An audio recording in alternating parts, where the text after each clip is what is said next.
숨죽여 울고 있는 당신의 밤에 세상이 모두 잠든 고요한 시간 속에 홀로 깨어 깊은 어둠과 싸우는 당신의 마음에 제가 오늘 당신에게 건넬 이야기는 어쩌면 당신의 눈물을 닦아줄 한 줄기 빛이 될지도 모릅니다. 우리는 아무도 모르게 무너진 마음을 부여잡고 겉으로는 괜찮은 척 웃으며 하루를 버텨냅니다. 기도마저 메마른 입술에서 맴돌고 읽는 말씀도 마음에 닿지 않아 이 길이 과연 맞는 길인지, 하나님이 정말 나를 보고 계신지 의문이 드는 순간들 우리 모두에게 찾아옵니다. 마치 세상의 모든 문이 닫혀버린 듯 앞도 뒤도 보이지 않아 그 자리에 주저앉아 버리고 싶은 때 저는 그 마음을 누구보다 잘 압니다. 저 역시 수많은 밤을 그렇게 지새웠고 혼자라고 느꼈던 그 깊은 외로움 속에서 헤매었습니다. 그러나 바로 그때 그 깊은 절망의 한가운데서 한 목소리가 저에게 들려왔습니다. 세상의 어떤 소음도 잠재우는 영혼의 가장 깊은 곳에 울려 퍼지는 음성이었습니다. 그 음성은 제가 무너졌을 때, 제가 가장 약해졌을 때, 제가 모든 희망을 놓았다고 생각한 그 순간 저를 다시 일으켜 세웠습니다. 오늘 저는 그 음성이 당신의 마음에 닿기를 간절히 소망하며 제가 붙들었던 살아있는 말씀을 함께 나누고자 합니다. 이 말씀들은 단순한 활자가 아닙니다. 저의 무너진 삶을 붙들어 주셨고 당신의 삶도 다시 세울 하나님의 약속입니다. 제가 처음으로 붙들었던 말씀은 이사야 41장 10절이었습니다. 두려워하지 말라. 내가 너와 함께함이라. 놀라지 말라. 나는 내 하나님이 됨이라. 내가 너를 굳세게 하리라. 참으로 너를 도와주리라. 참으로 나의 의로운 오른손으로 너를 붙들리라. 이 말씀을 들었을 때 저는 마치 제 심장을 꿰뚫는 듯한 강한 떨림을 느꼈습니다. 두려워하지 말라. 이 한마디는 그저 위로의 말이 아니었습니다.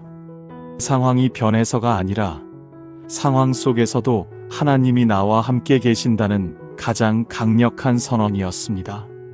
세상의 두려움은 끊임없이 우리를 옥죄어 옵니다. 가족과의 갈등, 미래에 대한 불안, 재정적인 어려움, 홀로 감당해야 할 막막한 책임감.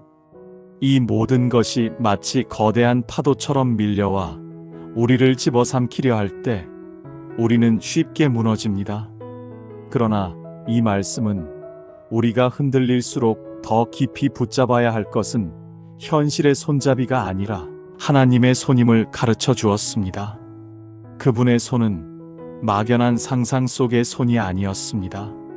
의로운 오른손이라 불릴 만큼 능력 있고 신실한 손이었습니다. 저의 힘으로는 더 이상 설 수 없을 때 그 손이 저를 붙잡아 세웠습니다. 이 말씀은 저의 가장 깊은 곳에서 울려 퍼지며 어떤 문제 앞에서도 제가 혼자가 아님을 깨닫게 했습니다. 이 말씀이 저에게 임했을 때 저의 삶은 그 순간부터 방향이 달라지기 시작했습니다.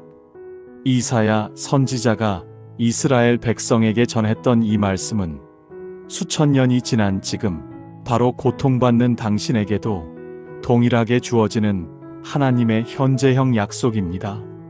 다음으로 저의 마음을 어루만져 주었던 말씀은 시편 34편 18절입니다. 여호와는 마음이 상한 자에게 가까이 하시고 중심으로 통회하는 자를 구원하시는도다. 저는 이 말씀을 읽으며 하염없이 눈물을 흘렸습니다. 마음이 상한 자라는 구절에서 제 모습이 보였기 때문입니다. 마치 거울을 본 것처럼 저의 깊은 상처와 아픔이 그대로 드러나는 것 같았습니다. 제가 무너졌을 때, 낙심했을 때, 실패로 고개 들 수 없을 때 사람들은 저를 멀리 했습니다. 인간은 실패하면 관계에서 멀어지는 것이 일반적입니다. 그러나 하나님은 오히려 그 자리에 가까이 임하신다고 말씀하셨습니다. 저의 마음이 갈기갈기 찢겨 있고 치유되지 않은 과거의 상처와 배신당한 기억, 가슴에 새겨진 외로움이 저를 갉아먹을 때 바로 그 자리에 하나님이 오신다고 하셨습니다. 여기서 통회라는 단어는 저에게 깊은 의미로 다가왔습니다. 단순히 슬퍼하고 후회하는 감정을 넘어 하나님의 거룩함 앞에서 저의 죄를 깊이 자각하고 마음을 돌이키는 회개의 자리였습니다. 자기 연민이나 감정의 분출이 아니라 하나님의 거룩 앞에서 내 모든 부족함을 인정하고 마음으로 돌아서는 것, 그것이 바로 통회였습니다. 하나님은 바로 그런 진실된 마음을 가진 자를 구원하신다고 말씀하셨습니다. 이 말씀은 저에게 회복의 시작이자 구원의 문이었습니다. 제가 상한 마음을 가지고 절망의 자리에 주저앉아 있을 때 이 말씀은 저에게 기도의 자리를 찾으라고 속삭였습니다. 울지 않으려 애쓰기보다 하나님 앞에서 온전히 울어보라고 했습니다. 그 눈물 속에 하나님의 손이 닿을 것이라고요. 이 말씀이 주는 능력은 저의 상황을 당장 바꾸지는 않았지만 저 자신을 일으켜 세웠습니다. 저의 마음이 다시 일어나자 저의 삶도 변화되기 시작했습니다. 저는 수많은 염려와 걱정 속에서 헤어나오지 못했습니다.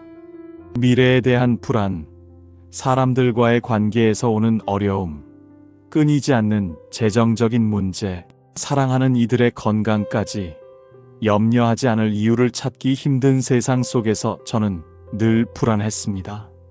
그때 빌립보서 4장 6절 말씀이 저에게 새로운 길을 제시해 주었습니다. 아무것도 염려하지 말고 다만 모든 일에 기도와 간구로 너희 구할 것을 감사함으로 하나님께 아뢰라. 이 말씀은 단순히 현실을 모르는 무책임한 조언이 아니었습니다.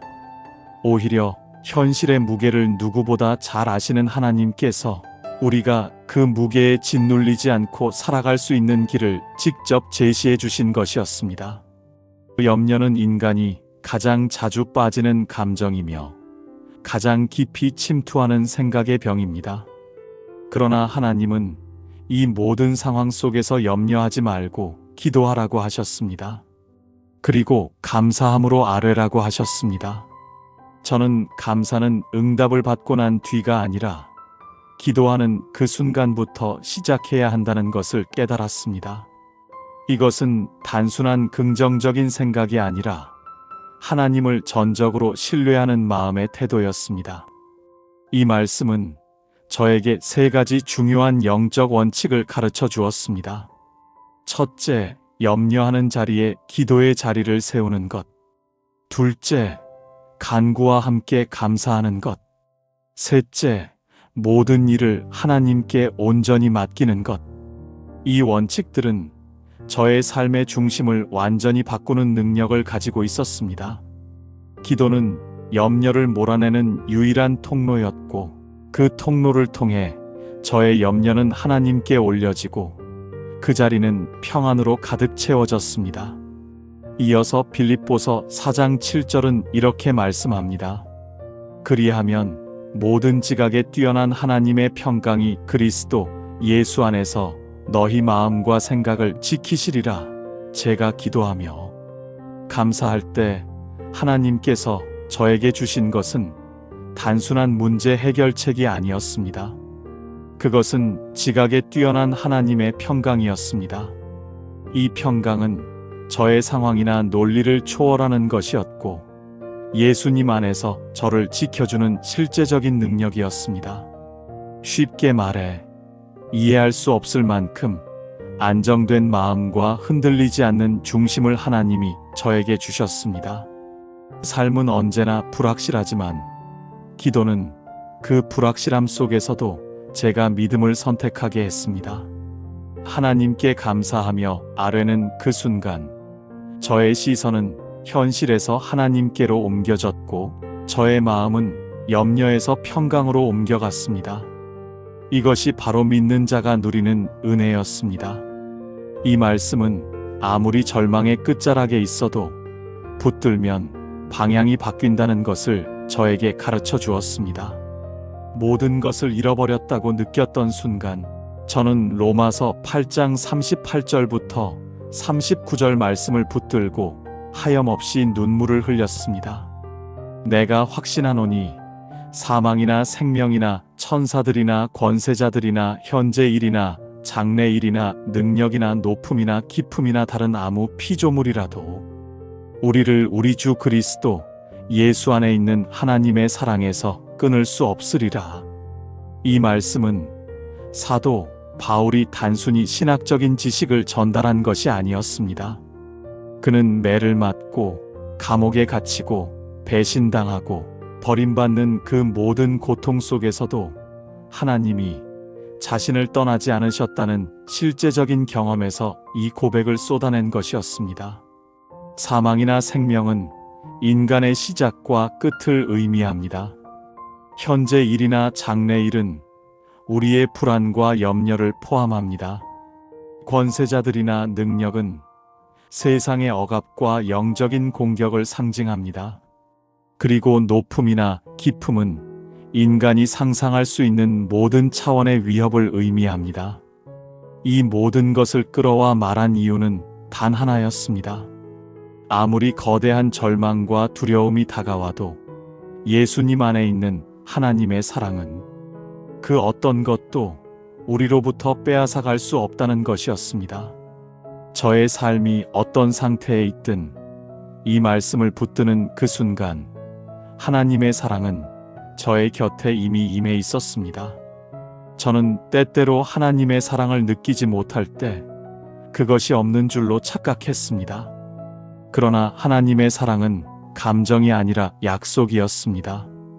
이 말씀은 하나님께서 저를 얼마나 강하게 붙들고 계신지를 드러내 주었습니다. 제가 하나님을 붙들고 있는 것이 아니라 사실은 하나님이 저를 붙들고 계셨습니다. 그래서 끊을 수 없다는 표현은 제가 약해질수록 더욱 강하게 적용되었습니다. 어떤 실패도 어떤 슬픔도 하나님의 사랑보다 클 수 없었습니다. 저의 깊은 어둠 속에서 이 말씀을 고백할 때 하나님의 사랑은 지금 이 순간도 나와 함께 한다는 확신이 저를 위로했습니다.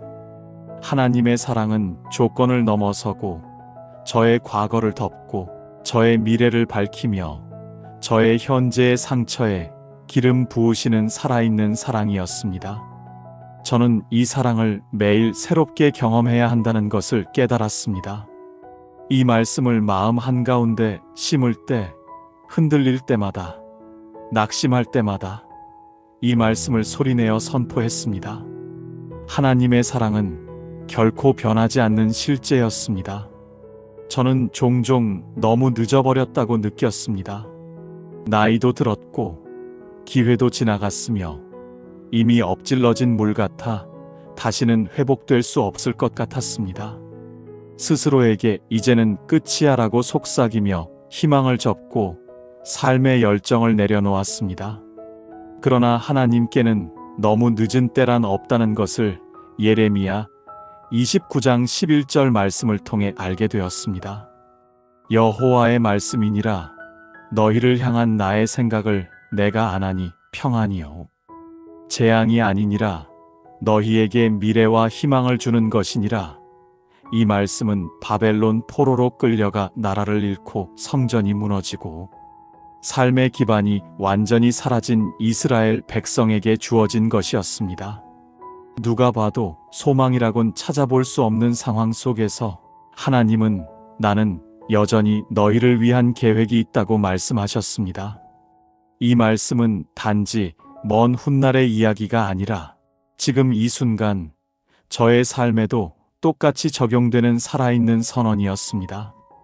하나님은 저의 인생을 향한 생각을 가지고 계셨습니다. 그것은 심판이 아니라 회복이었고 파멸이 아니라 평안이었으며 절망이 아니라 희망이었습니다. 제가 실패하고 낭비했던 시간들조차도 하나님의 손 안에 들어가면 새롭게 쓰여지는 재료가 되었습니다. 제가 포기한 그 자리에서 하나님은 다시 일하셨습니다. 저의 끝은 하나님의 시작이 되었기 때문입니다. 미래와 희망을 주는 것이니라는 말씀처럼 하나님은 오늘의 고통보다 더 큰 내일을 준비하고 계셨습니다. 여기서 말하는 희망은 단순한 바람이 아니었습니다. 확실한 목적과 계획을 가진 미래였습니다. 하나님은 저의 현재 상태만 보고 계시는 분이 아니라 저의 인생 전체를 아시는 분이셨습니다. 그분의 계획은 언제나 선으로 이어졌고 저의 눈에는 보이지 않아도 그분은 모든 것을 일하고 계셨습니다. 이 말씀을 믿음으로 받아들일 때 저의 삶은 다시 시작되었습니다. 하나님이 주시는 평안은 상황에서 오는 것이 아니라 그분의 말씀에서 오는 것임을 깨달았습니다. 하나님이 저를 향해 생각하시는 그 미래는 반드시 이 고난의 끝에서 열매 맺게 될 것이라는 확신을 얻었습니다. 모든 문이 닫히고 앞도 옆도 위도 막혀 어떤 길도 보이지 않는 순간 저는 스스로에게 이건 도저히 안 되는 일이야 라고 속삭였습니다. 믿음의 사람조차도 그런 때가 오면 기도는 멈추고 입술은 침묵하며 마음은 서서히 식어갑니다. 그러나 하나님의 일하심은 제가 불가능하다고 느낄 지점에서 시작된다는 것을 누가복음 1장 37절 말씀이 저에게 가르쳐 주었습니다. 대저 하나님의 모든 말씀은 능하지 못하심이 없느니라. 이 구절은 천사가 마리아에게 아기 예수님에 대한 소식을 전할 때 한 말이었습니다. 당시 마리아는 결혼도 하지 않았고 임신할 수 없는 상황이었습니다. 그녀가 느끼기엔 그것은 명백한 불가능이었을 것입니다. 하지만 하나님의 계획은 인간의 조건과 논리를 뛰어넘는 방식으로 이루어진다는 것을 이 말씀이 보여주었습니다. 하나님은 말씀하시면 그 말씀대로 이루시는 분이셨기 때문입니다. 이 말씀은 단순히 마리아에게만 주어진 것이 아니었습니다. 지금도 여전히 유효한 하나님의 선언이었습니다. 하나님의 모든 말씀은 능하지 못하심이 없다. 즉, 하나님이 말씀하셨다면 그것은 반드시 이루어진다는 뜻이었습니다. 하나님은 말씀으로 천지를 창조하셨고, 말씀으로 죽은 자를 살리셨으며, 말씀으로 파괴된 저의 인생을 회복시키셨습니다. 저의 눈에 아무런 가능성이 보이지 않아도 하나님의 말씀이 임하는 순간부터 그 불가능은 깨지기 시작했습니다. 아무리 기도해도 변하지 않는 병, 회복되지 않는 관계, 끊임없이 반복되는 실수와 실패, 무너진 재정, 가려지지 않는 외로움. 이런 문제들 앞에서 인간은 무력하지만 하나님의 말씀은 능력이 있었습니다. 하나님의 말씀이 닿는 곳에 생명이 생기고 말씀이 머무는 곳에 새 길이 열렸습니다. 제가 해야 할 일은 논리로 불가능을 입증하는 것이 아니라 말씀 앞에 저 자신을 낮추고 믿음으로 반응하는 것이었습니다. 말씀을 옆에 두고 산다는 것은 저의 상황이 아니라 하나님의 약속을 기준으로 사는 것이었습니다. 사람은 흔들리고 세상은 변하지만 하나님의 말씀은 영원했습니다. 그 말씀은 단지 들려오는 정보가 아니라 실제로 저의 삶을 바꾸는 힘이었습니다. 제가 낙심할 때 하나님은 말씀으로 저를 일으키셨고, 제가 지쳐 주저앉을 때 하나님의 말씀은 다시 일어날 수 있는 이유를 주셨습니다. 저의 앞이 막혀 있어도 하나님의 말씀 안에서는 여전히 길이 열려 있었습니다. 저는 이 말씀을 삶의 매 순간마다 붙들었습니다. 아침에 눈을 뜰 때마다 하나님의 말씀은 결코 무능하지 않다. 내 삶의 모든 영역에 주님의 말씀이 임하신다고 선포했습니다. 불가능의 벽은 저의 두려움과 이성 앞에만 높아 보이는 것이지, 하나님 앞에서는 아무런 장애물이 되지 않는다는 것을 저는 경험했습니다. 하나님은 말씀으로 모든 것을 창조하신 분이며 그 말씀으로 지금도 저의 삶을 새롭게 빚어가고 계셨습니다. 하나님은 불가능을 가능케 하시는 분이셨습니다. 저는 문제의 크기에 눌리지 않고 말씀의 능력에 집중했습니다. 혼자라는 감정은 사람의 마음을 가장 깊이 흔드는 외로움입니다. 함께 있는 듯 보여도 정작 누구에게도 진심을 꺼내지 못하고 살아가는 사람들, 말없이 웃지만 속으로는 무너져 내리는 사람들, 때로는 신앙생활을 오래 한 사람일수록 더 외롭게 버티는 경우도 있습니다. 하지만 하나님의 임재는 제가 느끼지 못할 때조차 여전히 저의 곁에 있었습니다. 마태복음 28장 20절 후반절에서 예수님은 이렇게 말씀하셨습니다. 내가 세상 끝날까지 너희와 항상 함께 있으리라 하시니라. 이 말씀은 부활하신 예수님께서 제자들에게 주신 마지막 말씀이자 복음서 전체를 마무리 짓는 영원한 선언이었습니다. 세상 끝날까지 항상 함께 하시겠다는 이 약속은 단지 감정적인 위로가 아니라 주님 자신의 존재를 담은 확정적인 언약이었습니다. 예수님은 제자들이 복음을 전하러 흩어질 것을 아셨고 그 여정이 위험하고 외롭고 때로는 목숨까지 내어놓아야 할 길이 될 것을 알고 계셨습니다. 그럼에도 불구하고 항상 함께 있으리라고 말씀하신 이유는 단 하나였습니다. 저의 걸음이 얼마나 두렵고 고단한지를 아시기에 그 길을 절대 혼자 걷게 하지 않으시겠다는 것이었습니다. 이 말씀은 오늘날 저에게도 동일하게 적용되는 진리였습니다. 하나님이 저와 함께 하신다는 이 약속은 단순히 위기에서 건져주신다는 뜻만이 아니었습니다. 아무 일도 일어나지 않는 것처럼 보이는 평범한 하루하루 속에서도 하나님은 여전히 저의 곁에 계셨습니다. 제가 기도할 수 없을 만큼 지치고 눈물조차 흘릴 힘이 없을 때에도 그분은 말씀 없이 다가와 저의 숨결 곁에 머무셨습니다. 제가 하나님을 느끼지 못할 때조차 하나님은 저를 결코 놓지 않으셨습니다. 세상 끝날까지라는 표현은 시간적으로나 공간적으로 제한이 없다는 뜻이었습니다. 아무리 먼 미래라도 아무리 멀어진 인생의 골짜기일지라도 주님의 동행은 그 어떤 것도 끊을 수 없다는 뜻이었습니다. 주님은 고난이 없을 것을 약속하신 게 아니었습니다. 고난 속에서도 결코 혼자가 아님을 약속하신 것이었습니다. 이 말씀은 지금 저에게도 분명히 적용되었습니다. 실패한 저에게도, 낙심한 저에게도, 절망 중에 기도하는 저에게도, 아무도 모르게 버티는 저에게도 주님은 말씀하셨습니다. 내가 지금도 너와 함께 있다. 그래서 이 말씀을 옆에 두고 읽는다는 것은 어떤 상황에서도 하나님이 함께 하신다는 확신을 매일 되새기는 것이었습니다. 주님, 오늘도 나와 함께 계심을 믿습니다. 이 한 문장은 하나님을 붙드는 가장 단단한 밧줄이 되었습니다. 외로움의 그늘 속에서도 이 말씀을 품고 기도할 때 저는 홀로 걷는 것이 아님을 체험했습니다. 하나님의 임재는 감정이 아니라 진리였고 그 진리는 오늘도 저의 삶 깊숙한 곳에 조용히 스며들고 있었습니다. 가끔은 영혼이 마치 말라버린 들판처럼 느껴질 때가 있었습니다. 기도는 하지만 입술에 생기가 없고 말씀을 읽어도 마음에 들어오지 않으며 어느 날은 숨 쉬는 것조차 버겁게 느껴지기도 했습니다.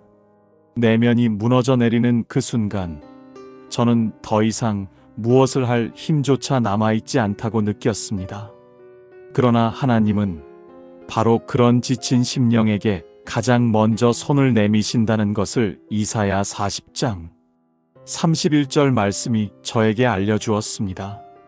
오직 여호와를 앙망하는 자는 새 힘을 얻으리니 독수리가 날개치며 올라감 같을 것이요 다른 박질하여도 곤비하지 아니하겠고 걸어가도 피곤하지 아니하리로다. 이 구절은 지쳐 쓰러진 저에게 시적인 위로가 아니라 실제적이고 강력한 회복의 선언이었습니다. 하나님을 바라보는 자, 하나님을 기대하는 자, 여기서 하나님께 소망을 두는 자는 저에게 반드시 깊은 다시 울림을 일어선다는 주었습니다. 약속이 여기에 단순히 담겨 바라본다는 있었습니다. 의미를 넘어서 한 줄기 빛처럼 하나님만을 의지하며 전적으로 기대는 믿음의 태도를 말하는 것이었습니다. 하나님을 기다리고 하나님을 갈망하고 하나님만을 바라는 그 마음에 하나님은 응답하셨습니다. 제가 스스로 일어설 수 없을 때 주님은 저에게 새 힘을 주셨습니다. 그 힘은 인간의 정신력이나 감정에서 오는 것이 아니라 하늘로부터 내려오는 힘이었습니다. 이 구절이 더욱 놀라운 이유는 새 힘을 얻으리니라고 하신 부분이었습니다. 단지 예전의 힘을 회복한다는 뜻이 아니라 이전에는 없던 새로운 능력을 부어주신다는 뜻이었습니다. 독수리가 날개를 치고 하늘을 가로지르듯 저의 영혼도 다시 위로 날아오를 수 있도록 하나님은 힘을 주셨습니다. 그리고 이 힘은 지속적인 능력으로 이어졌습니다. 다른 박질하여도 곤비하지 않고 걸어가도 피곤하지 않게 하신다는 말씀은 단기적인 응급 처방이 아니라 매일매일 이어지는 하나님의 공급이었습니다. 제가 지쳐 있을 때 그 지친 상태 그대로 주님 앞에 나아갔습니다. 하나님은 강한 자를 부르지 않으시고 오히려 자신의 약함을 고백하는 저를 찾아오셨습니다. 인간은 회복을 쉴 때 얻는다고 믿지만 하나님은 기다릴 때 주신다는 것을 깨달았습니다. 멈춰선 상태에서 주님만을 바라보는 그 자세가 바로 새 힘을 받는 시작이었습니다. 이 말씀을 저의 삶 깊은 곳에 새겼습니다. 매일 아침 눈을 뜨며 오늘도 다시 살아내야 하는 일상 앞에서 이 말씀을 마음에 되뇌었습니다. 주님, 제게 새 힘을 주세요. 저 혼자서는 오늘을 버틸 수 없습니다. 그렇게 고백할 때 하나님은 반드시 응답하셨습니다. 그분은 피곤한 자에게 능력을 주시고 무능한 자에게 권능을 더하시는 분이셨습니다. 이사야 40장 29절도 피곤한 자에게는 능력을 주시며 무능한 자에게는 힘을 더하시나니라고 말씀하셨습니다. 제가 낙심하고 있을 때 기도를 멈추지 않았습니다. 아무 감정이 느껴지지 않아도 하나님의 말씀은 살아있었고 그 말씀이 오늘도 저 안에 숨을 불어넣고 마음에 다시 불을 붙이셨습니다. 새 힘은 먼 훗날의 소망이 아니라 제가 하나님을 앙망하기만 하면 임하는 실제였습니다. 저는 살다 보면 아무리 애를 써도 앞으로 나아가지 못하는 길목에 서게 되는 순간들이 있었습니다. 앞은 막혔고 뒤로도 돌아갈 수 없고 모든 방향이 막힌 것처럼 느껴질 때 저는 속으로 하나님, 제 인생엔 더 이상 길이 없는 것 같습니다 라고 외쳤습니다. 그렇게 눈물겨운 기다림 속에서 헤맬 때 요한복음 14장 6절 말씀이 저를 마음 깊은 수렁에서 꺼내 주었습니다. 예수께서 이르시되 내가 곧 길이요 진리요 생명이니 나로 말미암지 않고는 아버지께로 올 자가 없느니라. 주님은 길이 없다는 그 자리에서 내가 곧 길이요라고 선언하셨습니다. 이 짧지만 강력한 말씀 속에 저의 인생 해답이 담겨 있었습니다. 제가 찾는 길은 어떤 상황을 벗어나는 방법이나 인생의 정답이 아니라 곧 예수님 그분 자신이라는 것이었습니다. 예수님은 단순히 길을 알려주는 분이 아니라 저를 그 길로 데려가시는 분이셨습니다. 다른 길이 아니라 바로 예수님이 곧 그 길이셨습니다. 내가 곧 길이다. 이 말씀은 길을 잃은 저에게 주어진 가장 강력한 선언이었습니다. 아무것도 보이지 않아도 예수님을 붙드는 그 순간 저는 이미 길 위에 서 있었습니다.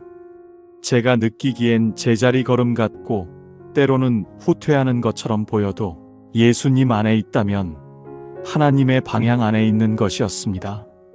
그래서 중요한 것은 환경이 열리는 것이 아니라 예수님과 함께 걷고 있느냐였습니다. 주님은 단순한 안내자가 아니라 직접 길이 되어 저를 아버지께로 인도하셨습니다. 이 말씀은 인생의 목적과 방향, 의미를 잃었던 저에게 다시 중심을 붙잡게 했습니다.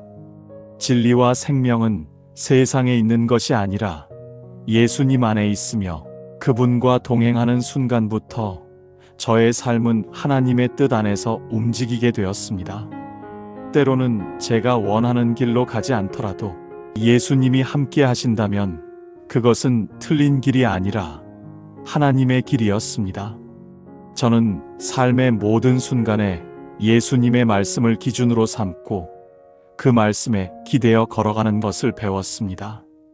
인생의 분기점마다, 위기의 순간마다 선택의 자리에서 이 말씀을 되뇌었습니다. 주님이 저의 길이십니다. 제 인생은 주님과 함께 걷고 있습니다. 이 고백은 단지 믿음의 표현이 아니라 저의 인생 방향을 결정하는 영적 나침반이 되었습니다. 우리는 밤마다 하루를 정리하며 수많은 생각에 휩싸입니다. 오늘의 실수, 누군가의 말, 앞으로의 불안함. 그러나 그런 복잡함 가운데서 하나님의 이름을 부르고 침묵하고 감사의 제사를 드리는 이 단순한 영적 흐름이 저의 삶을 바꾸었습니다.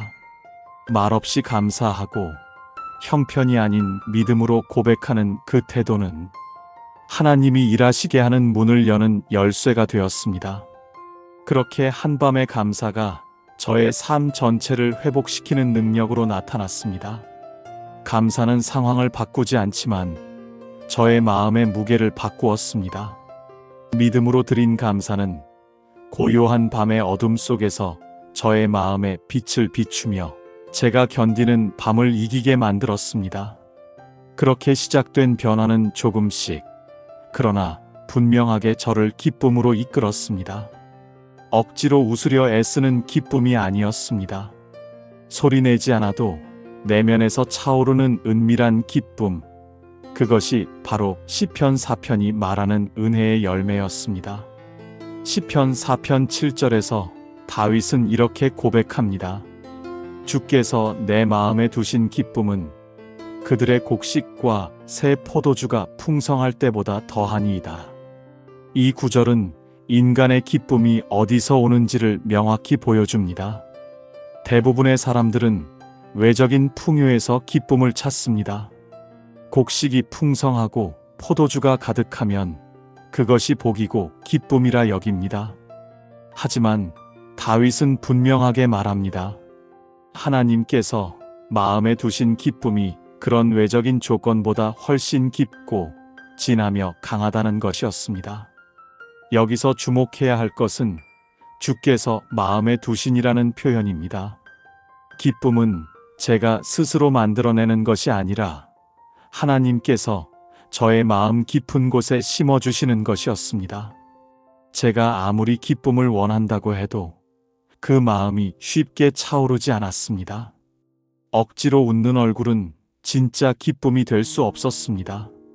하지만 하나님의 손이 저의 마음 안에 기쁨을 심어주실 때 그것은 설명할 수 없는 평안과 함께 저의 내면을 가득 채웠습니다. 다윗은 자신의 삶에서 이 기쁨을 수없이 경험했습니다. 그가 이 고백을 했던 때는 아마도 외적으로는 매우 힘든 상황이었을 것입니다. 그러나 하나님께서 주시는 기쁨은 환경에 흔들리지 않았습니다. 곡식과 포도주가 풍성할 때보다 더 큰 기쁨이라는 표현은 단지 비교의 수사가 아니었습니다. 실제로 세상에서 가장 안정되고 부유한 삶을 누리는 순간에도 하나님 없는 사람은 공허함을 느꼈습니다. 반면 다윗은 잠자리에 들며 감사의 제사를 드리고 하나님의 얼굴을 구한 그 밤에 마음 깊은 곳에서 솟아나는 기쁨을 경험했습니다. 이 기쁨은 어떤 인간관계에서도 어떤 성공에서도 흉내낼 수 없는 순전한 은혜의 기쁨이었습니다. 이러한 기쁨은 단순한 감정의 문제를 넘어섰습니다. 하나님께서 주시는 기쁨은 저의 무너진 마음을 회복시키고 상처받은 감정을 덮어주며 더 이상 비교하지 않아도 되는 만족을 주었습니다. 세상은 항상 저에게 더 가지라고 말했지만 하나님의 기쁨은 이미 충분하다고 말해 주었습니다. 그 기쁨은 잠들기 전 저의 마음을 가장 조용히, 가장 온전하게 회복시켜 주었습니다. 그래서 저는 외쳤습니다. 주께서 내 마음에 두신 기쁨은 그들의 풍성함보다 더합니다. 이 고백은 저에게도 동일하게 주어졌습니다. 많은 사람들이 마음의 기쁨을 잃어버린 채 살아가지만 이 고백은 단순한 위로 이상의 힘이 되었습니다. 하나님께서 기쁨을 주신다는 약속은 지금 저의 마음에 아무런 흔적이 없어 보여도 그분의 손길이 닿으면 다시 기쁨이 피어날 수 있다는 소망이었습니다. 이 기쁨은 제가 밤에 경험했습니다. 일반적으로 사람들은 밤에 우울해지고 고독을 더 크게 느끼지만 저는 하루의 끝에서 침묵하고 감사하며 마침내 하나님이 주시는 기쁨에 젖어들었습니다. 이것은 단순히 감정을 다스리는 차원이 아니라 하나님의 임재 속에서 살아가는 삶의 중심이 어디에 있는지를 보여주는 장면이었습니다. 하나님은 지금도 그 기쁨을 우리 마음에 두시기를 원하십니다. 중요한 것은 우리가 그분의 손에 마음을 내어드릴 준비가 되어 있는가 하는 것이었습니다. 고통의 기억으로 단단하게 굳어진 마음, 사람의 말에 상처받은 마음, 자기 연민으로 가라앉은 마음을 그대로 하나님께 드릴 때 그 마음의 빈자리에 하나님은 기쁨을 채우셨습니다. 그리고 그 기쁨은 세상 어떤 것보다 오래 갔습니다. 이 기쁨은 잠들기 전에 저를 평안하게 만들었고 아침에 깨어날 때 새로운 힘을 주었으며 낮 동안 흔들릴 때 마음의 중심을 붙들어주는 생명의 에너지가 되었습니다. 기쁨은 소란한 소리 속에서 오는 것이 아니었습니다. 진짜 기쁨은 조용한 밤, 하나님 앞에서 감사의 마음으로 고개를 숙일 때 조용히 찾아왔습니다. 제가 잠든 그 시간에, 세상이 멈춘 그 순간에 하나님의 손이 저의 마음에 기쁨을 심어주셨습니다. 그리고 그 기쁨은 어떤 상황에서도 빼앗기지 않았습니다. 사람은 누구나 평안을 원합니다. 그런데 그 평안이 어떤 방식으로 오는지를 모른 채 평안을 얻으려고 애쓰는 경우가 많습니다. 대부분의 사람들은 외적인 조건이 안정되면 마음이 평안해질 거라고 믿습니다. 일이 잘 풀리고 관계가 원만하고 건강에 이상이 없을 때 마음도 조용해질 거라고 생각합니다. 하지만 현실은 그 반대입니다. 조건은 충족되어도 마음은 여전히 불안하고 잠자리에 누워도 생각이 꼬리에 꼬리를 물고 이어지며 잠들지 못하는 밤이 반복됩니다. 그렇다면 진짜 평안은 어디서 오는 것일까요? 시편 4편의 마지막 구절이 이 질문에 정확히 답해줍니다.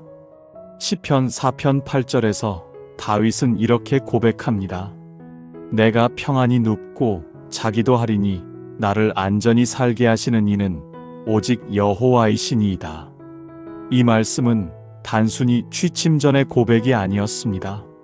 이것은 다윗이 수많은 전쟁과 배신, 도망치는 삶의 한복판에서도 실제로 경험했던 깊은 신뢰의 고백이었습니다. 그는 수많은 사람들에게 둘러싸여 있었고 생명을 위협받았으며 믿었던 이들에게 배신당하기도 했습니다.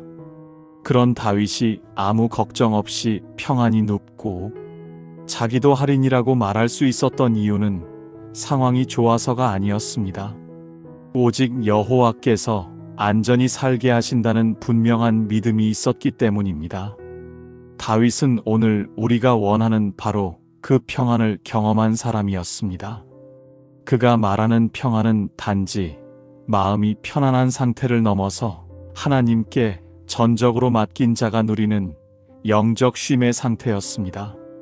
자신이 아무것도 통제하지 않아도 된다는 사실, 자신이 잠든 사이에도 하나님이 깨어 계시다는 믿음, 그리고 그 하나님이 저의 생명과 삶을 지키신다는 확신이 바로 이 평안을 만들어냈습니다.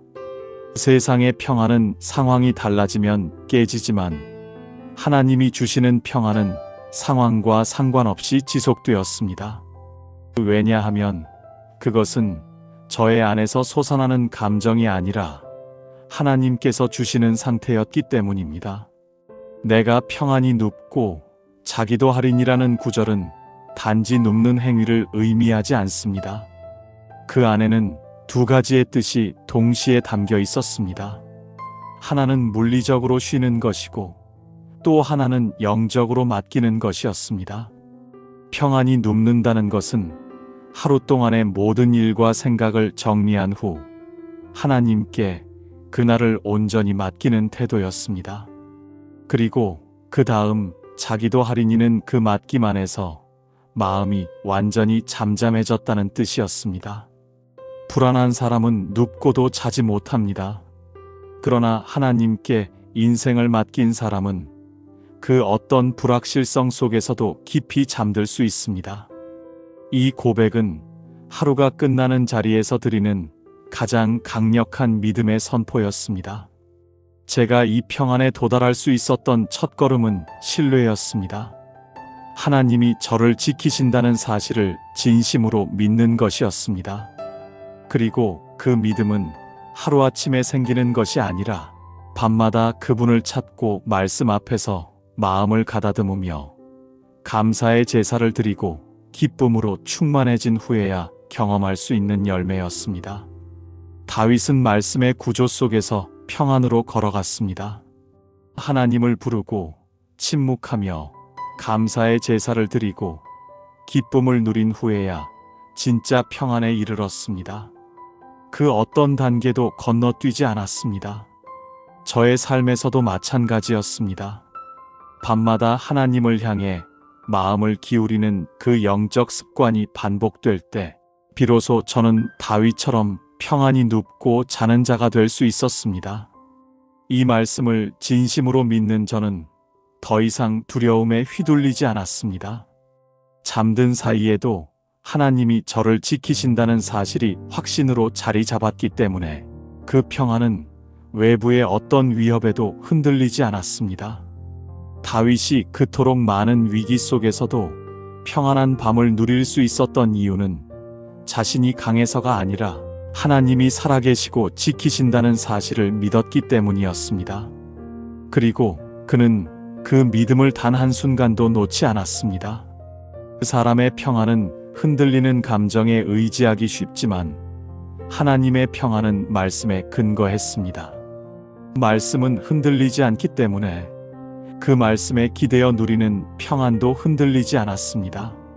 세상은 끊임없이 저를 위협하고 불안하게 만들고 더 노력하라고 말했지만 하나님은 말씀하셨습니다. 내가 너를 안전히 살게 할 것이다. 이 약속을 믿는 저만이 평안히 눕고 잠들 수 있었습니다. 그리고 이 잠은 단순한 수면이 아니라 영혼의 쉼이었습니다. 그 밤에 하나님이 저를 돌보신다는 사실을 믿는 저는 다음 날 아침을 새로운 확신으로 시작할 수 있게 되었습니다. 저의 진짜 상태는 잠드는 순간에 드러났습니다. 그 밤의 평안이 진짜 믿음의 척도였습니다. 세상이 아무리 시끄러워도 그분이 저를 지키고 계시다는 이 한마디 말씀을 붙잡는다면 저는 반드시 누울 수 있었고 반드시 잘 수 있었습니다. 잠은 몸을 쉬게 하지만 하나님의 평안 안에서 드리는 잠은 영혼까지 회복시킵니다. 시편 4편의 마지막 고백처럼 평안히 눕고 깊이 자는 그 은혜의 밤을 지난 저는 아침에 일어나며 전혀 다른 감각으로 하루를 맞이하게 되었습니다. 단지 육체의 피로가 풀렸다는 느낌이 아니라 내면 깊은 곳에서부터 새롭게 힘이 솟아나는 듯한 생명의 감각이 깨어나기 시작했습니다. 세상 사람들은 잠이 잘 오지 않아서 힘들다고 말하지만 저는 잠을 통해 다시 사는 경험을 했습니다. 하나님 안에서의 잠은 정지된 시간이 아니라 치유의 시간이었기 때문입니다. 저는 하루를 시작하며 늘 하나님께 시선을 돌렸습니다. 평안히 눕고 자게 하신 분이 오직 여호와이셨기에 아침에 눈을 뜰 때도 다시 그분의 얼굴을 구했습니다. 하나님이 저를 지키셨다는 확신을 품고 평안히 잠든 저는 깨어난 그 순간에도 하나님의 손이 여전히 저를 붙들고 계심을 체험했습니다. 이 회복은 단순히 마음이 가볍다는 감정적 반응이 아니었습니다. 하나님께 모든 것을 맡긴 믿음의 자리가 그 자체로 저의 영혼을 건강하게 만들고 결과적으로 저의 삶 전체를 다시 세우는 능력이 되었습니다. 잠든 사이 하나님은 저의 불안과 두려움을 정리하시고 감정의 먼지를 털어내며 다시 하나님을 신뢰할 수 있는 마음을 새롭게 부어주셨습니다. 그래서 저는 잠이 곧 회복이고 회복이 곧 사명이라는 것을 경험하게 되었습니다. 오늘 이 하루도 하나님의 손안에 있다는 확신은 제가 다시 사람들과 마주할 용기를 주고 실패 앞에서 주저하지 않을 힘을 주었습니다. 무너졌던 감정도 회복되고 꺼져가던 소망도 다시 타오르며 손에 잡히지 않던 일들도 하나님 앞에서 한 걸음씩 정리되어 갔습니다. 이 은혜는 한순간 오는 것이 아니라 매일 밤 하나님께 마음을 열었던 저에게 차곡차곡 쌓여가는 신뢰의 열매였습니다.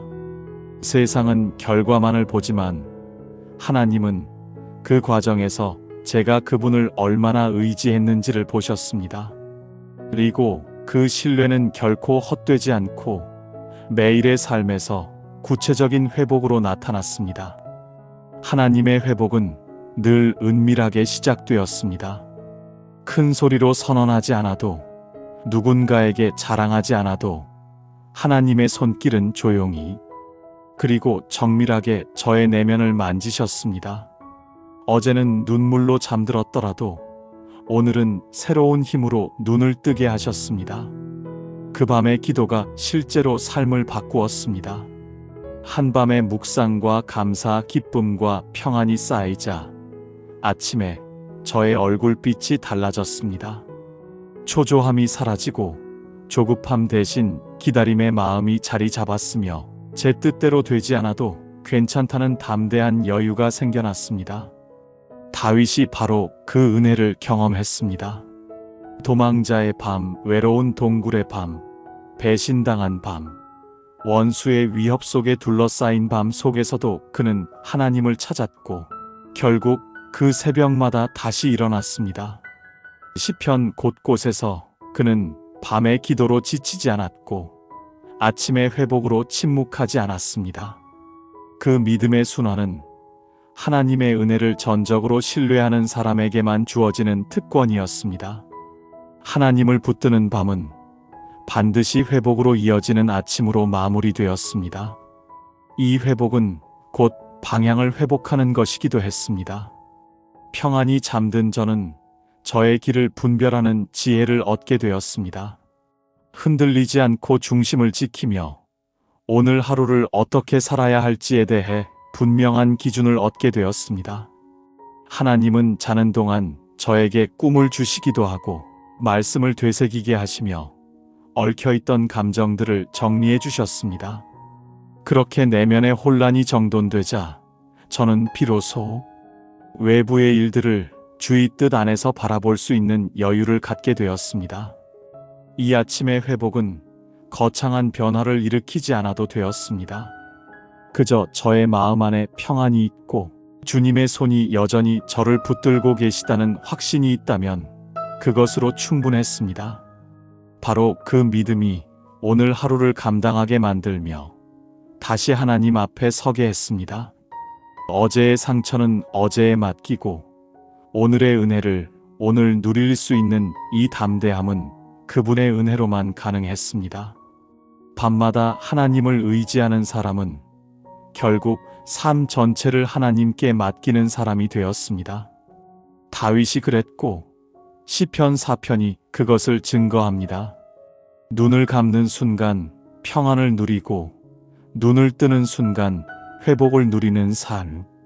이 삶이야말로 하나님과 동행하는 자가 누릴 수 있는 가장 깊은 복이었습니다. 몸은 잠들었지만 영혼은 주님 안에 쉬고 있었기에 저는 다시 오늘을 시작할 수 있는 것이었습니다. 하나님의 평안 속에서 잠들고 그분의 회복으로 아침을 맞이한 저는 이제 다른 시선으로 세상을 보기 시작했습니다.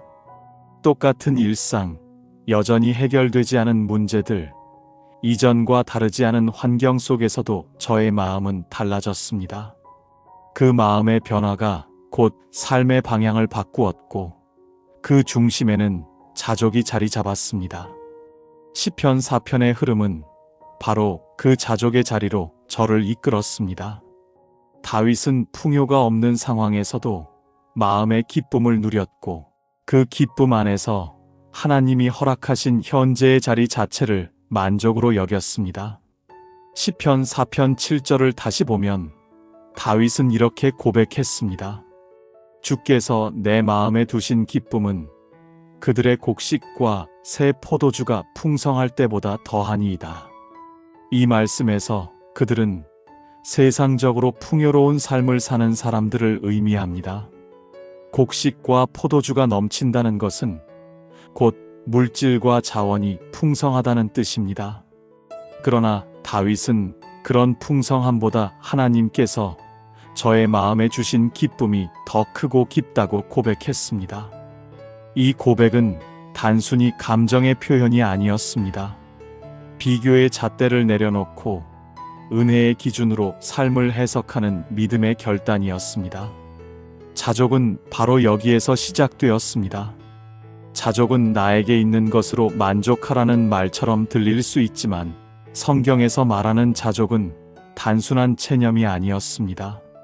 그것은 하나님이 저에게 허락하신 이 자리, 이 상황, 이 형편 속에 분명한 뜻이 있다는 것을 믿는 믿음이었습니다.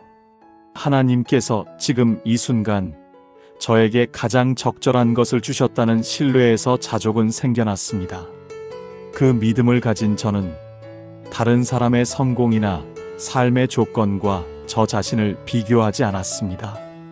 저는 하나님께서 저를 어떻게 인도하여 오셨는지를 기억하고 지금 이 자리에서 하나님과 동행할 수 있다는 사실만으로도 충분하다고 고백했습니다. 오늘날 우리는 자족하기 어려운 시대를 살아갑니다. 끊임없이 비교당하고 보여지는 것을 기준으로 사람의 가치를 판단하며 끊임없이 더 높은 무언가를 향해 달려가야만 가치 있다고 여기는 시대입니다. 하지만 그 끝에는 진짜 만족이 없었습니다. 아무리 많은 것을 가져도 더 많은 것을 본 사람 앞에서는 작아지고 저의 인생의 의미를 잃어갔습니다. 그런데 시편 4편에서 다윗은 그 흐름을 완전히 거슬렀습니다. 그는 고난 중에 있었고 상황은 바뀌지 않았으며 많은 것을 가진 것도 아니었습니다. 그런데도 그는 가장 깊은 만족과 기쁨 그리고 자족의 고백을 드렸습니다. 이유는 단 하나였습니다. 하나님께서 저의 마음에 직접 기쁨을 주셨기 때문이었습니다. 이 고백은 단순한 신앙적 수사나 위로의 말이 아니었습니다. 실제로 하나님께 삶을 맡기고 밤마다 그분의 평안 안에 잠든 저만이 경험하는 진짜 고백이었습니다. 다윗은 현실보다 하나님을 더 크게 보았고 상황보다 은혜를 더 깊이 기억했습니다. 자족은 그런 시선에서 비롯되었습니다.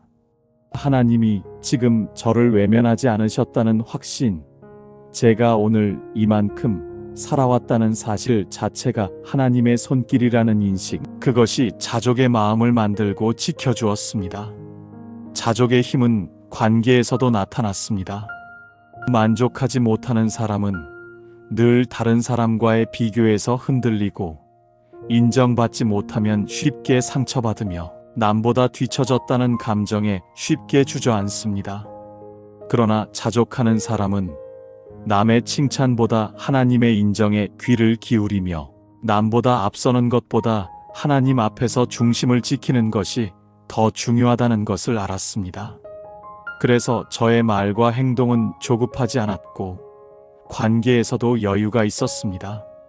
자족하는 저는 시기하지 않았으며 인정받기 위해 애쓰지 않아도 되었습니다. 저는 이미 하나님 앞에서 충분히 귀한 존재라는 사실을 알고 있었기 때문입니다. 이러한 자족은 하루아침에 생기지 않았습니다. 그것은 하나님과의 관계에서 맺어지는 열매였고, 밤마다 하나님 앞에서 저의 감정을 정직하게 드러낸 저만이 누릴 수 있는 복이었습니다.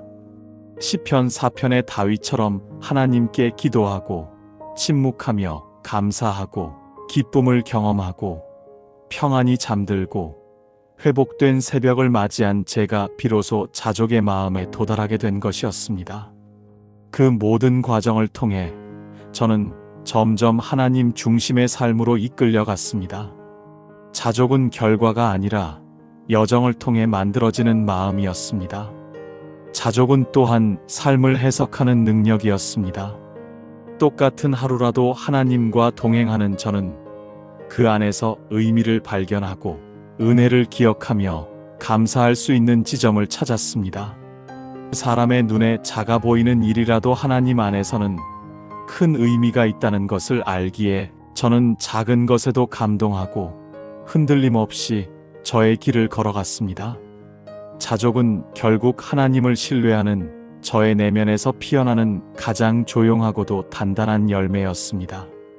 자족의 마음이 자리 잡기 시작하자 그 다음 단계는 분별이었습니다. 세상을 바라보는 저의 눈이 달라지고 사건을 해석하는 기준이 변했습니다.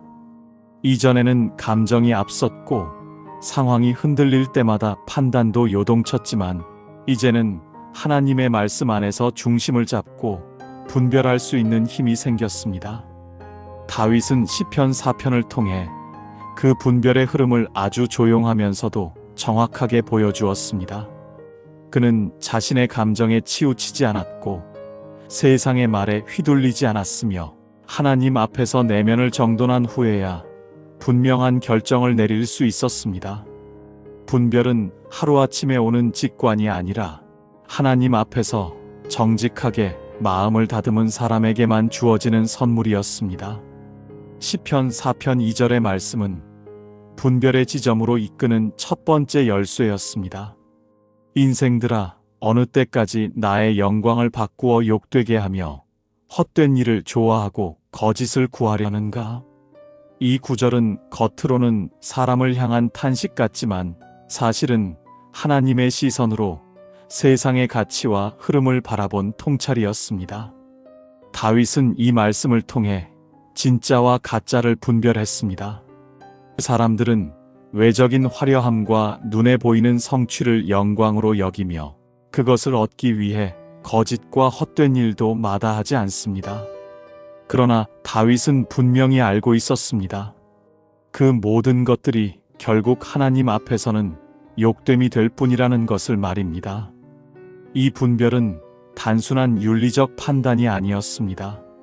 그것은 하나님과 동행하는 저에게 주어지는 영적 감각이었습니다. 분별이 필요한 이유는 저의 삶에 오는 수많은 선택의 갈림길 때문이었습니다. 저는 매일 크고 작은 결정을 내려야 했고 그 선택들은 저의 영혼을 조금씩 어느 방향으로든 이끌어갔습니다. 분별이 없다면 저는 세상의 흐름이나 사람의 말에 쉽게 휩쓸리고 결국 저도 모르게 하나님과 멀어지게 되었을 것입니다. 그러나 다윗은 분별을 통해 세상의 유혹과 거짓에서 자신을 지킬 수 있었고 하나님이 기뻐하시는 방향을 선택할 수 있었습니다.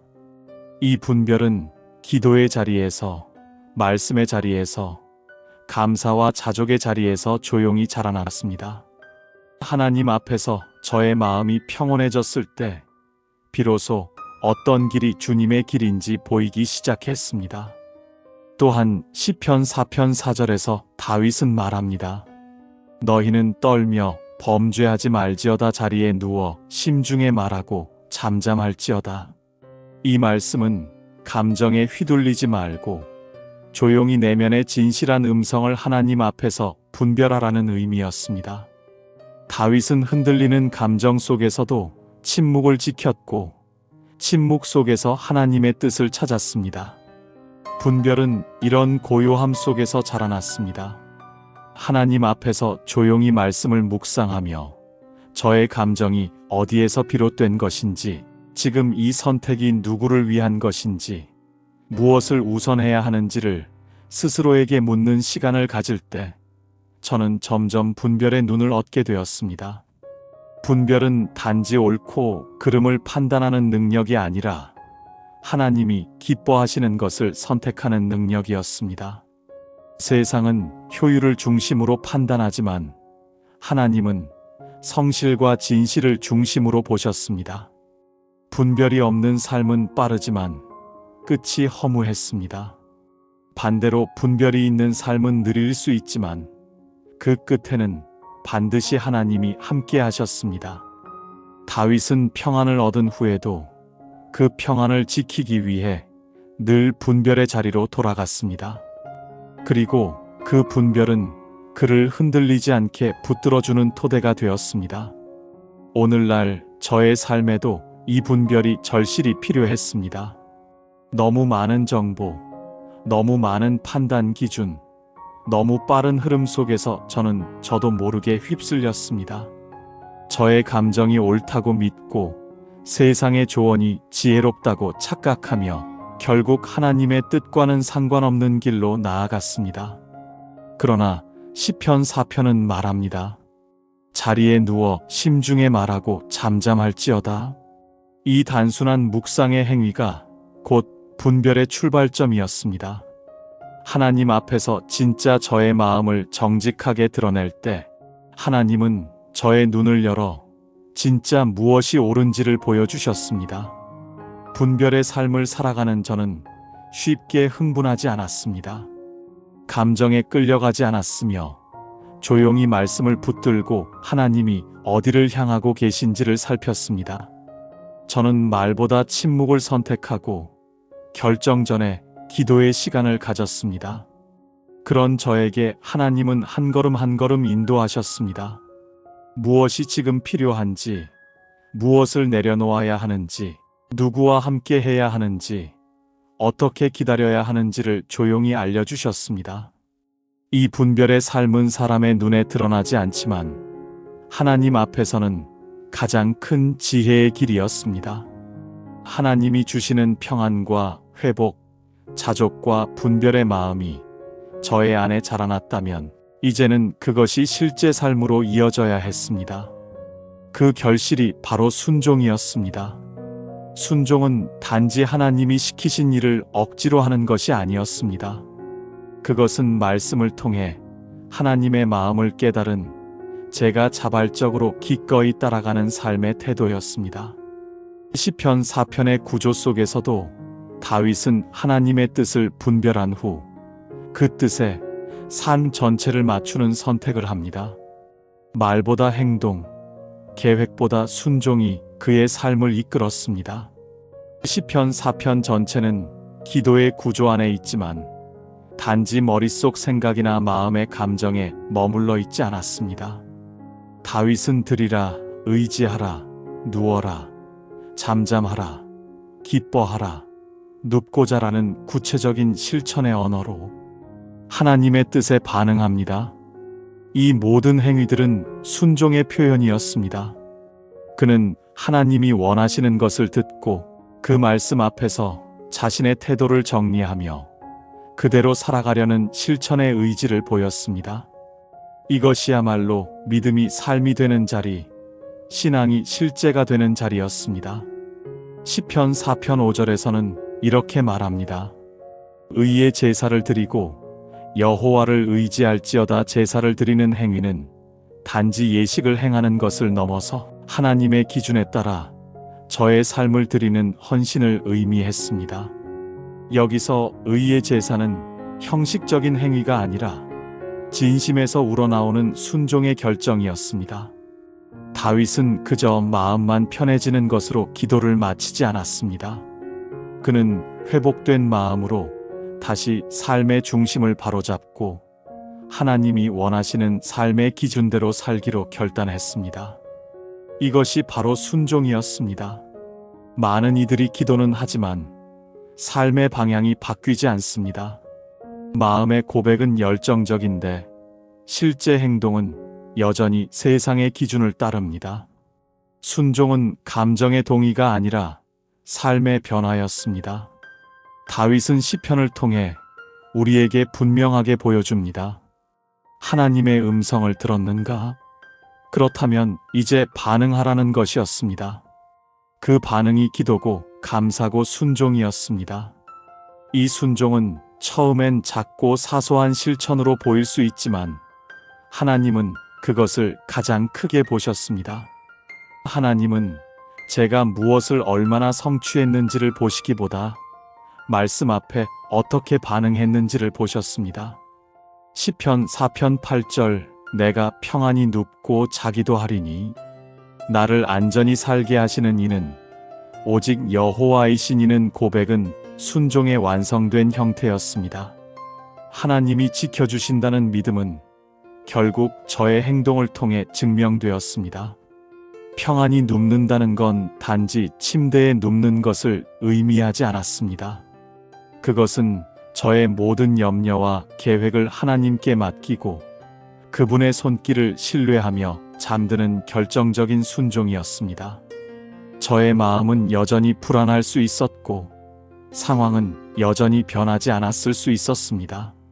하지만 믿음으로 눕는 그 행위, 믿음으로 잠드는 그 자세는 하나님께 가장 큰 순종의 예배가 되었습니다. 순종은 믿음을 시험하는 자리이기도 했습니다. 하나님의 뜻이 반드시 저의 기대와 같지 않기 때문이었습니다. 때로는 침묵하시고 때로는 제가 원하지 않는 방향으로 이끄실 때도 있었습니다. 하지만 순종은 결과에 따라 결정되는 것이 아니라 하나님이 어떤 분이신지를 신뢰하는 데서 나왔습니다. 다윗은 그 하나님의 성품을 너무나 잘 알았기에 그분의 인도하심에 대해 더 이상 따지거나 계산하지 않았습니다. 그저 따랐고 그 안에서 복을 누렸습니다.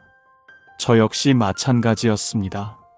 하나님께 순종하려면 반드시 자기 중심적인 사고방식에서 벗어나야 했습니다. 말씀을 들었으면 이제는 삶으로 답해야 했습니다.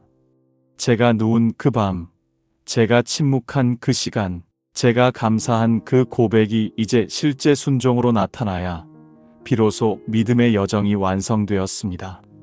작은 용서, 작게 멈추는 말 한마디, 뒤로 한 걸음 물러나는 선택, 보이지 않는 자리에서 드리는 기도, 이 모든 것이 다 하나님의 눈에는 귀한 순종의 모습이었습니다.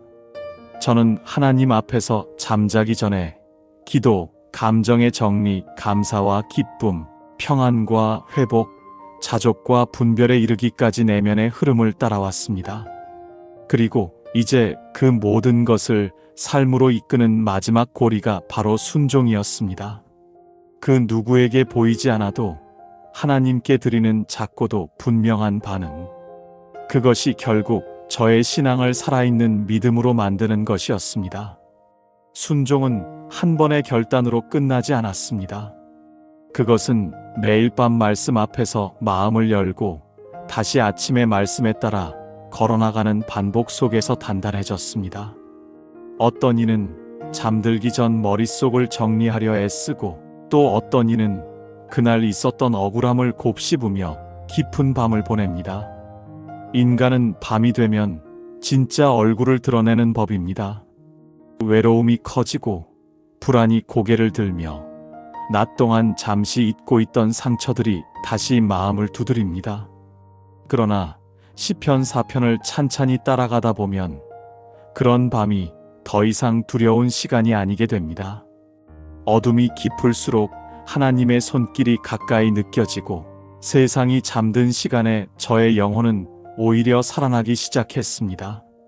시편 4편은 그 밤의 은혜에서 아침의 회복, 그리고 낮의 순종까지를 조용히 이끌어주는 깊은 흐름을 담고 있습니다. 시편 4편이 단순한 저녁 기도문이 아니라 하나님과 동행하는 저의 하루 전 삶의 구조라는 것을 알 수 있었습니다. 그 구조는 밤에 하나님을 부르며 시작되고 회복된 영혼이 아침을 맞이하며 그 은혜 안에서 낮 동안 순종하는 일상으로 연결되었습니다. 저는 시편 4편 1절에서 하나님을 의의 하나님으로 부르며 기도를 시작했습니다.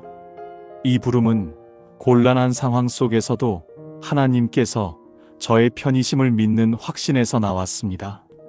그 믿음은 억울함을 토로하는 감정의 호소가 아니라 오직 하나님만이 판단하시고 응답하신다는 단단한 신뢰였습니다. 밤마다 하나님을 찾는 저는 저의 의로움이 아니라 하나님의 의로우심을 붙들며 그분 앞에 마음을 엽니다. 다음으로 시편 4편 2절에서는 제가 세상 사람들에게 외쳤습니다. 하나님의 영광을 헛된 것으로 바꾸지 말라고요. 이것은 외부의 평가나 소문에 흔들리지 않고 영광의 기준을 하나님께 두는 분별의 시작이었습니다. 저는 종종 사람들의 말에 눌리고 눈에 보이는 성과에 무너지기 쉽지만 말씀은 그런 흐름에서 벗어나 하나님만이 진짜 가치의 기준임을 선언합니다. 셋째 시편 4편 3절에서 다윗은 여호와께서 자기를 위하여 경건한 자를 택하신 줄 너희가 알지어다라고 선포합니다. 이는 하나님이 자기 백성을 외면하지 않으신다는 사실을 살 속에서 깊이 체험한 고백입니다. 이 확신이 기도의 중심을 이루며 하나님의 응답에 대한 분명한 소망을 갖게 합니다. 기도는 말의 수사가 아니라 하나님이 들으신다는 신뢰로 나아가는 행위입니다. 넷째, 시편 4편 4절은 저에게 마음의 움직임을 멈추고 하나님 앞에서 조용히 저 자신을 정리하라고 말합니다. 너희는 떨며 범죄하지 말지어다 자리에 누워 심중에 말하고 잠잠할지어다. 이 침묵은 무기력한 포기가 아니라 영적 질서를 회복하는 침묵이었습니다. 혼란과 분노로 요동치는 감정을 붙잡고 주님 앞에서 정직하게 저의 마음을 마주하는 시간이 필요했습니다. 다섯째, 시편 4편 5절에서 다윗은 의의 제사를 드리고 여호와를 의지할지어다라고 말합니다. 이는 말씀을 따라 살겠다는 헌신의 표현이며 삶의 중심이 저의 자기 만족에서 하나님의 기쁨으로 옮겨졌음을 보여주었습니다. 제사는 단순한 종교 행위가 아니라 믿음으로 드리는 순종의 행위였습니다. 하나님께 마음을 열었던 저는 행동으로 응답하게 되었습니다. 여섯째, 시편 4편 6절에서는 많은 이들이 우리에게 선을 보일 자 누구냐고 묻습니다. 사람들은 눈에 보이는 성과와 응답을 요구하며 당장 체감할 수 있는 복을 갈망합니다. 하지만 다윗은 이렇게 고백합니다. 여호와여 주의 얼굴을 우리에게 비추소서. 하나님의 얼굴, 곧 그분의 임재가 인생 최고의 선임을 고백한 것이었습니다. 주님의 존재 자체가 복이며 그 얼굴빛이 비추어지는 삶이야말로 가장 충만한 삶이라는 것을 저는 알게 되었습니다. 일곱째, 시편 4편 7절에서 다윗은 주께서 내 마음에 두신 기쁨은 그들의 곡식과 새 포도주가 풍성할 때보다 더하니이다라고 고백합니다. 하나님께서 주시는 기쁨은 외적인 조건과 상관없이 내면 깊은 곳에서 솟아나는 생명의 힘이었습니다. 이 기쁨은 성취가 아니라 동행에서 나오는 기쁨이었습니다. 그것은 더 가지려는 욕망이 아닌 이미 주신 은혜에 대한 감사에서 피어났습니다. 여덟째, 시편 4편 8절은 밤의 평안을 온전히 드러냅니다. 내가 평안히 눕고 자기도 하리니 나를 안전히 살게 하시는 이는 오직 여호와이시니이다. 세상이 아닌 하나님만이 저를 안전히 하신다는 믿음. 이 확신이 있을 때 비로소 저의 영혼은 눕고 진짜로 잠들 수 있었습니다. 잠은 인간의 가장 깊은 신뢰의 표현이었습니다. 제가 주무시는 동안에도 하나님이 저를 지키신다는 믿음을 삶으로 드러내는 고백이었습니다. 아홉째, 이 모든 흐름을 겪은 저에게 하나님은 분별력을 주셨습니다. 감사와 기쁨, 평안을 경험한 저는 더 이상 감정이나 외적 조건에 휘둘리지 않았습니다. 어떤 길이 하나님의 뜻에 맞는지, 어떤 결정이 하나님을 기쁘시게 하는지를 말씀 안에서 분별할 수 있게 되었습니다. 이 분별은 밤의 침묵과 기도 속에서 자라난 영적 성숙이었습니다. 열째, 마지막으로 그 분별은 순종으로 이어졌습니다. 하나님의 말씀 앞에 머무는 삶은 결국 행동으로 연결되어야 했습니다. 삶의 작은 순간마다 주님의 뜻을 따르려는 실천, 그것이 진짜 믿음이었습니다. 다윗은 마음의 평안을 노래했지만 그 마음을 드러내기 위해 삶 전체를 하나님께 드렸습니다. 평안이 눕는 것도 순종이었고 회복된 새벽에 다시 기도하는 것도 순종이었습니다. 시편 4편은 저에게 가르쳤습니다. 믿음이란 하루를 어떻게 시작하고 어떻게 마무리하느냐의 문제라는 것을요.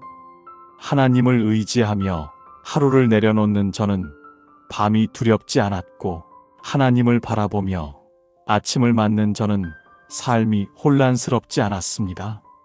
고요한 밤 마음을 내려놓고 기도하고 침묵하며 하나님의 음성에 귀를 기울이며 다시 감사로 잠드는 이 은혜의 흐름을 매일 반복하는 것.